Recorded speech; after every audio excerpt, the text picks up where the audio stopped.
তেলটা গরম হতেই তার মধ্যে দিয়ে দিলাম কিছু জিরে ফোড়ন আর একটু পেঁয়াজ বাটা, আর তারপরে একটু দিয়ে দিচ্ছি রসুন বাটা আর পেঁয়াজ বাটার কাঁচা গন্ধ চলে গেলে দিয়ে দেবো আদা জিরে ধনের পেস্ট, আর দিয়ে দেবো টমেটো পেস্ট। মোটামুটি সব দিয়ে দিলাম। সব কিছু দিয়ে এবার একটু লঙ্কা বাটা দিয়ে দিচ্ছি।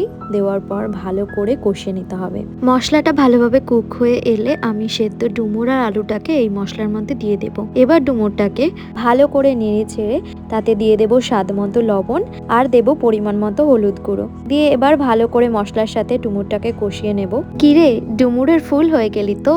মানে ডুমুর আসলে ফল নয়, একটা উল্টানো ফুল যার মধ্যেই ফুটে থাকে ফুল। ডুমুরের এই গঠনকে বিজ্ঞানের ভাষায় সাইকোনিয়াম বলা হয়। ঝোলটা ফুটে উঠলে শেষে আমি গরম মশলা দিয়েই কিন্তু ডুমুরের রান্নাটা আজকের মতো ডান। এবার আমি আরও কিছু রান্না করেছিলাম, যেটা হচ্ছে আমড়া দিয়ে টক ডাল, আর এটা আর হচ্ছে আমি রান্না করেছিলাম যে ডুমুরের রেসিপিটা, সেটা দিয়েই কিন্তু লাঞ্চটা কমপ্লিট করেছি। কাঁচাতে যেই ফল সর্বজনে খায়, পাকলে সেই ফল গড়াগড়ি যায়, সেটা হচ্ছে ডুমুর। আর ডুমুর খেতে আমি ভীষণ পছন্দ করি। লাঞ্চ কমপ্লিট করে বাইরে এসে দেখি ঝলমলে রোদ্দুর, তাই আমি ঘুমিয়ে নিয়েছিলাম। আর ঘুম থেকে উঠেই দেখছি মা নাড়ু বানাচ্ছে, আর দেখছি বানিয়েছে পিঠে। শীতের মরশুম না থাকলেও আমার বাড়িতে শীতের আমেজ বরাবরই বিরাজমান। তো তোমরাও ভালো থেকো, সুস্থ থেকো, আর এইভাবে ভালো খাও, ভালো থেকো। বাই।